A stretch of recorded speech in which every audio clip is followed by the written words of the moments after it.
Hello, my friend. Welcome to Whisper Before Sleep Stories. I'm David, your storyteller, sharing timeless tales from ancient legends and medieval myths to modern-day stories full of feeling. Here, you'll be wrapped in a soothing voice, relaxing sounds, and a calming space that helps you release tension, quiet your mind, and fall into a deep, restful sleep. I hope each story brings you a sense of peace, connection, and a touch of magic for your soul before you close the day. So tonight, let's start with a place. You don't see it on any map, not anymore, but it's there. If you know where to look, if you feel tired in the right kind of way, the kind of tired that's more in the soul than the body, the kind that comes from wondering if something gentle still waits out there for you. You begin in a quiet forest, the kind where sound moves slowly and everything is filtered through layers of green. The ground beneath your feet is soft, thick with damp moss and fallen needles. You shuffle slowly along a trail that's only half a path, now barely visible, like it's been trying to disappear for years. Above you, a bird gives a single note, then stops. To your left, ivy twists like slow-moving dancers up the trunks of old trees. The air smells like wet stone and wood smoke that no longer has a fire. You probably won't survive this kind of softness, this kind of silence. It wraps around your chest and hushes the last hurried thoughts you brought here with you. So before you get too comfortable, take a moment to like the video and subscribe, but only if you really like what I do here. And while you're settling in, why not tell me where you're listening from and what time it is where you are? Now, turn off the lights, maybe turn on a fan for some soothing noise, and let's go on a journey together tonight. Or some meditation to help the audience relax their minds. You walk a little further. A bend in the path, a curtain of vines ... And then there it is ... The bridge. It's not large, but it looks like it might have once mattered. Made of stone that has forgotten its own sharpness. It arches gently over a stream you can't quite hear yet. The whole thing is covered in ivy, thick and soft as wool, curling down like sleepy hair. One side of the bridge leans, ever so slightly, as if it's exhaling from holding itself upright for so long. The stones beneath your hand feel cool and slightly damp, speckled with lichen and tiny chips in the shape of stories. Somewhere, very faintly, you hear water trickling, murmuring. It's hard to tell if it's coming from beneath the bridge or somewhere inside it. There's a bench nearby too, if you could even call it that. A long piece of drifted wood, smoothed by time, tucked between two tree roots. You pause there, and sitting still, you notice things you didn't before. The way the light filters through the ivy overhead thin as silk faintly green. The occasional plop of something, maybe a frog, maybe a leaf falling into water just beyond sight. The way the air shifts ever so slightly, like the whole world just took a breath in and held it.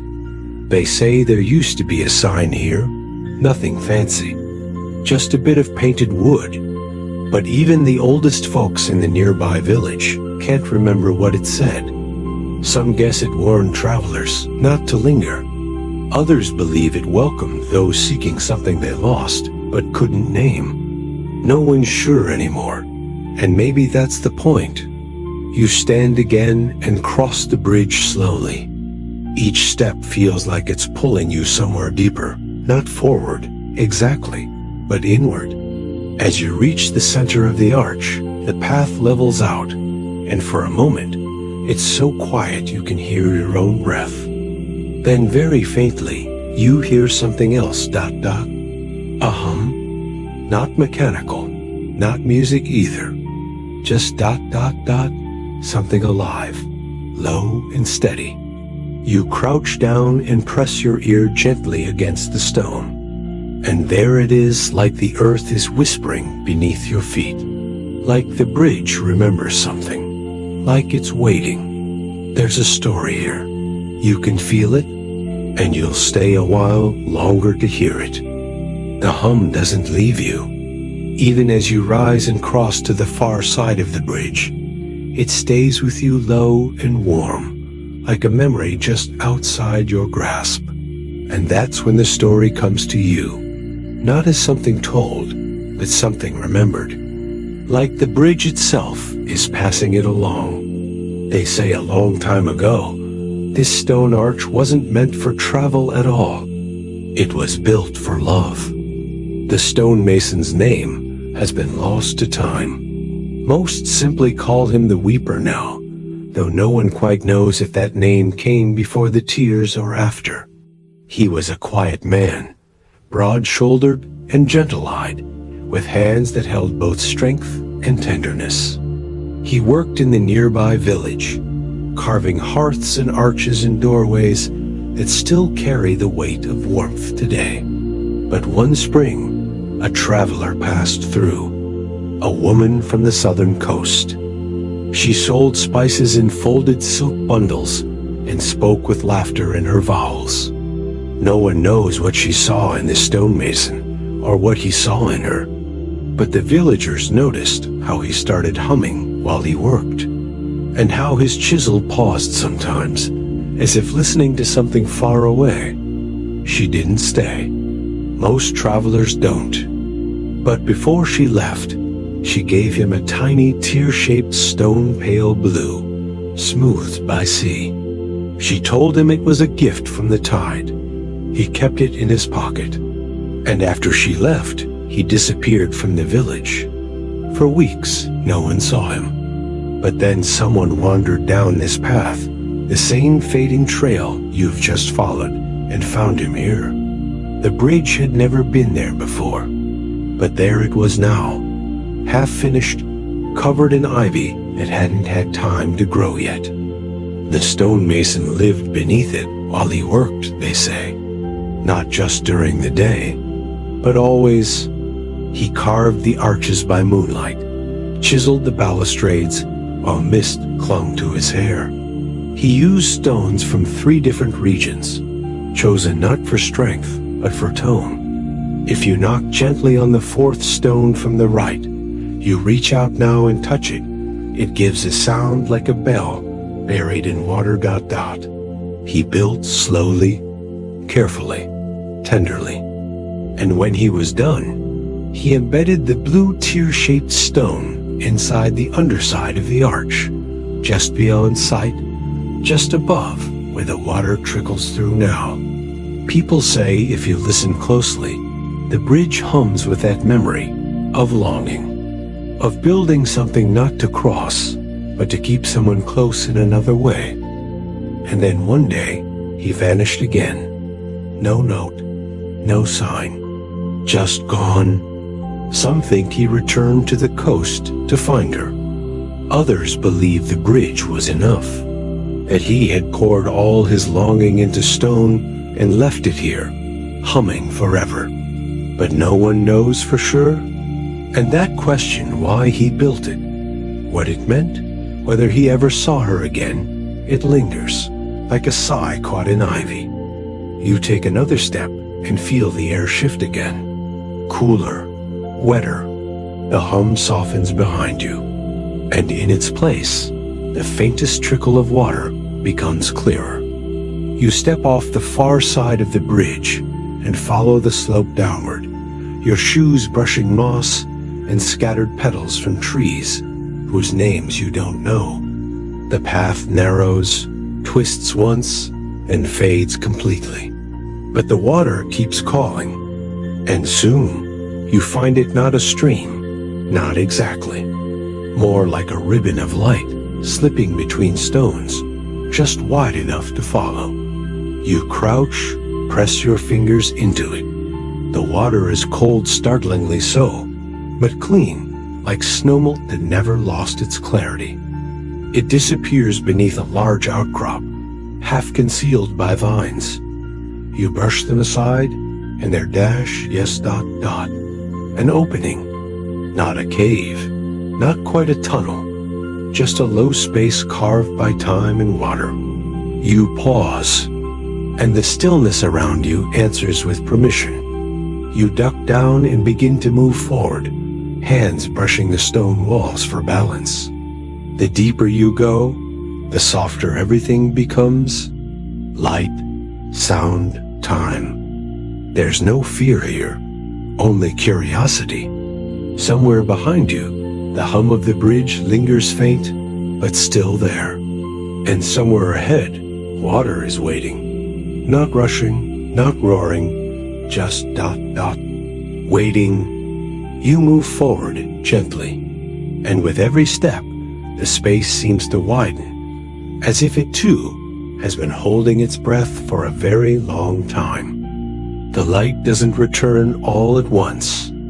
It trickles in, like dawn through shutters, not startling, just gentle enough to coax your eyes wider. As the tunnel widens, you begin to stand fully, stretching your back, brushing a bit of damp stone dust from your palms. The scent here is different now. Less moss, more mineral. Clean, cool, like old springs and forgotten rain. Then suddenly, you're there. The space opens with quiet grandeur. Not vast, but endless in a different way. The way dreams feel endless, or kindness.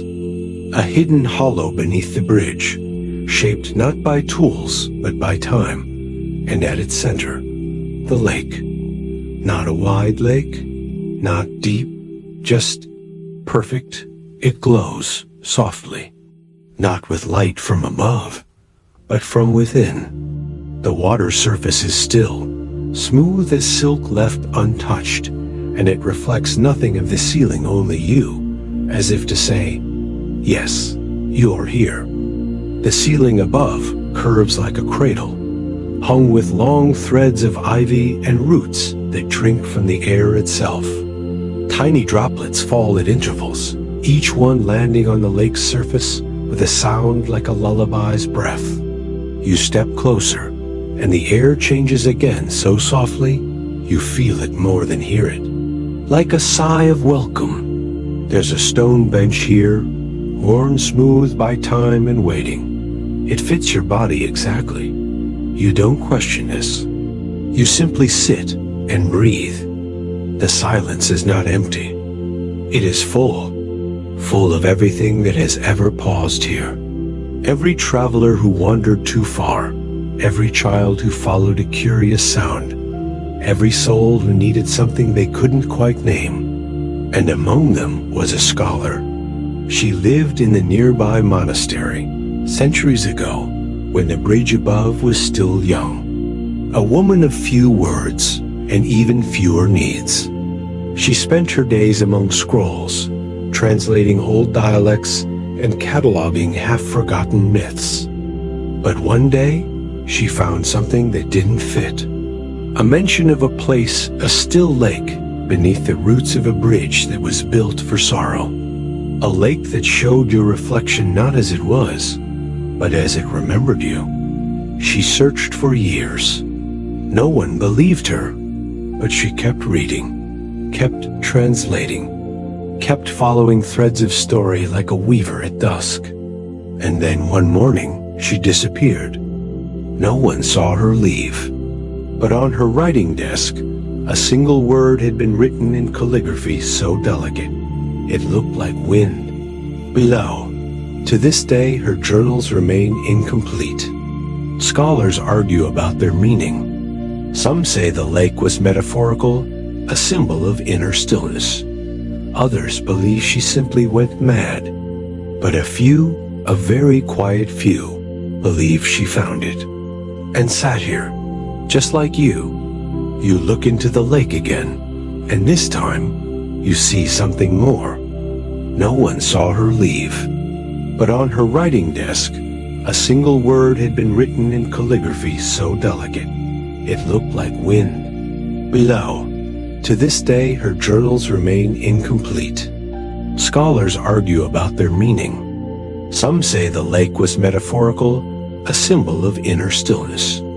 Others believe she simply went mad, but a few, a very quiet few, believe she found it and sat here, just like you. You look into the lake again, and this time you see something more. Not a reflection, not a memory, just a suggestion of who you were once, or could be, or maybe already are, beneath all the noise. It's peaceful, almost unbearably so. You let your hand skim the water. The surface doesn't ripple. It listens. You wonder quietly, gently, if the stonemason ever sat here. If he looked into this same water and saw the memory of someone who changed him with laughter and blue stone. You wonder if the scholar left her name in ivy. If this place holds everything people forget when they stop listening to silence. Or if it's simply a gift kept secret by the earth, waiting patiently for those willing to see gently ... No one knows for sure. And maybe that's what keeps it sacred. You don't need to understand everything. You don't even need to name what you feel. Just sit a little longer. Let the water hold your thoughts. Let the stone carry your weight. Let the hush of the lake seep slowly into the places inside you that needed this, without knowing they did. Somewhere above, the bridge still hums. And somewhere even higher, the wind finds its way through ivy leaves and carries no message, only presence. It's time to rest now. But don't stand up yet. Let this moment hold. Just a little longer, because when you leave, the lake will close behind you like it always does. But this part, it stays. You rise slowly, like a dream remembered in reverse. Your feet carry you back across the stone path, but nothing feels quite the same. Not heavier, not lighter, just deeper somehow, like your steps now echo further inside you. The light around you dims again as you pass beneath a low arch of root and stone, and you feel the soft pull of ivy brushing your shoulder in farewell. The tunnel does not close behind you. It remains, quietly breathing in the dark. Above, the world is changing. You emerge not to the moment you left, but to dusk. That gentle in-between light, where gold melts into violet, and even the birds seem to soften their wings against the hush. The ivy bridge is still there, of course arched and dappled in blue-green light, as if it has never moved, as if it never noticed you are gone. You look up at it differently now. You see the tiny carvings hidden in the mortar, the way vines curl in patterns too perfect to be accidental. Above, the world is changing. You emerge not to the moment you left, but to dusk. That gentle in-between light, where gold melts into violet, and even the birds seem to soften their wings against the hush. The ivy bridge is still there, of course arched and dappled in blue-green light, as if it has never moved, as if it never noticed you are gone. You look up at it differently now. You see the tiny carvings hidden in the mortar, the way vines curl in patterns too perfect to be accidental. Long ago, they say, this bridge connected two parts of a village divided not by river, but by memory. The northern side lived in the present markets, bells, children running with bread in their arms. The southern side lived in stories, pages, ink, forgotten things. The bridge was where those halves met, but not everyone could cross. Only those with silence in their pocket can wander in their steps. And somewhere in the middle, where ivy grew thickest and the water slowed beneath the stones, a choice could be made not with words, but with breath. To see the world not as it was, but as it could feel. And it's said that once a year, at the exact moment the moon rises directly above the bridge, its reflection touches the lake beneath. If someone is sitting on the stone bench at that precise instant, they'll hear a voice, Not loud, but unmistakable. A voice that doesn't speak to your ears, but to the place behind your ribs where secrets settle. No one remembers the words. They say you forget them the moment you leave the lake, but you never forget how they made you feel. Tonight, you linger. You let the violet sky deepen. Let the stars slowly sketch themselves into position. And while you sit near the bridge, your back against a sun-warmed rock, the scent of earth and water wrapping around you, you begin to hum. A melody without lyrics, a tune you don't recognize, but know by heart. That's when you notice a shape moving near the edge of the bridge. It's not large, not fast, just someone walking slowly, fingertips brushing the ivy as if asking permission to pass. They wear a cloak the color of mist and carry a bundle wrapped in linen. You don't call out, you just watch. And when they reach the center of the bridge, they pause. Not to look around, not to admire the view, but to listen. Their head tilts just slightly, like a bird tuning in to distant song. And then, without looking back, they step over the edge. Not fall, not jump, just step ... And they are gone, into the ivy, into the hush. You close your eyes. Breathe once, twice. The air around you is full of questions, but none of them demand answers. You begin to understand now why the lake stays hidden, why no map marks it, why no path leads directly to its gate. Because it isn't about finding it, it's about remembering it was always there, waiting, not for someone clever or brave, but for someone still enough to notice the whisper beneath the world's noise. And tonight, that someone was you. The night deepens. Somewhere, an owl calls out. The breeze turns cooler, brushing your cheek like an old friend's hand. And still, the lake waits, far beneath the bridge, breathing in the dark. You return the way you came, slowly, as if walking through a dream that knows it's nearing its end, but doesn't want to wake just yet. The path back through the tunnel feels different now. Not shorter, but softer.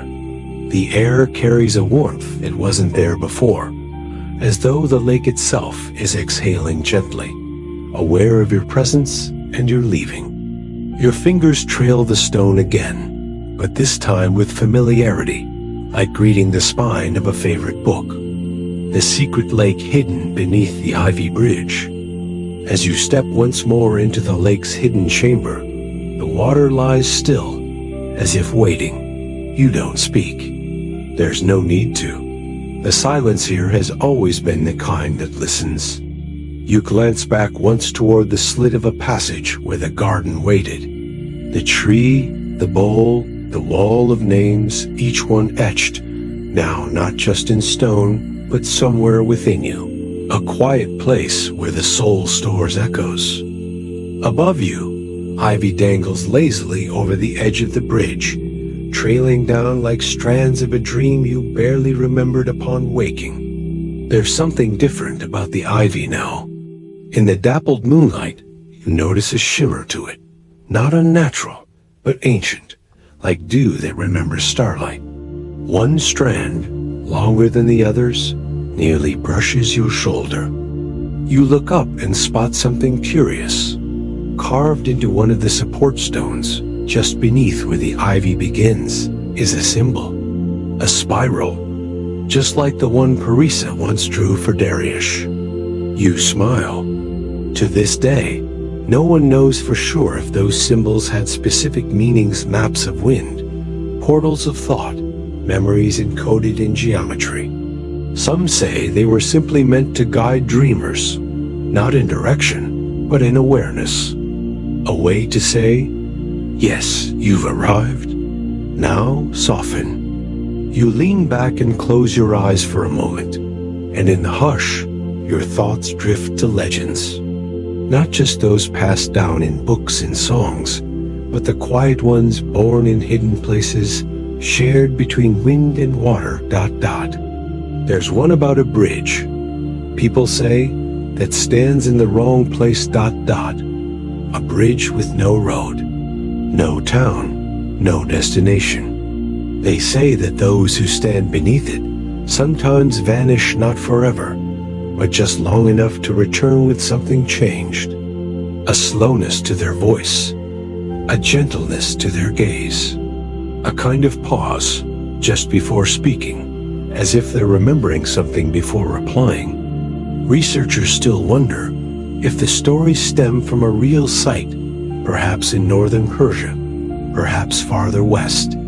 Excavation notes mention unusually smooth stonework beneath collapsed arches, and drawings of water channels that lead nowhere. One fragment reads, simply, "It was quiet, and then she disappeared." No one ever finds the lake twice. Or rather, no one finds it the same way twice. That, too, is part of its mystery. You rise once more and turn toward the direction you entered from, knowing now that departure is never really that.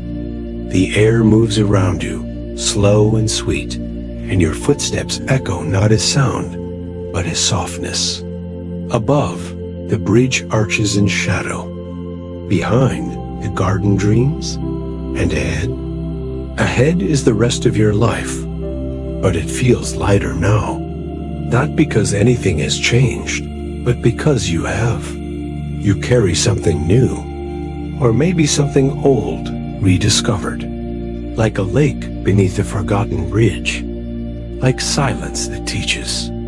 Like ivy that remembers how to bloom in the dark. Your final steps are slow, deliberate. The kind of walk that holds no urgency, no destination. Just presence. Just peace. The last thing you feel before the story fades isn't an ending. It's a sigh. The same sigh the gate gave when you first pushed it open. The same sigh your heart gives now. Let go. You've arrived. You are safe. You are home. The world around you begins to blur at the edges. The sounds grow distant, even the quiet ones. Your breath slows, and the air becomes heavier, but not in a burdensome way. Heavy like a warm quilt. Heavy like being held. You remember the glow of the water, the shimmer of ivy, the scent of mint and stone, and stories never spoken aloud. And as the last image fades, replaced by darkness that is gentle and kind, your body sinks deeper into comfort. Your thoughts drift slower now, dissolving like mist into morning. You don't need to understand it all. You don't even need to remember ... The story remains, and you are already dreaming.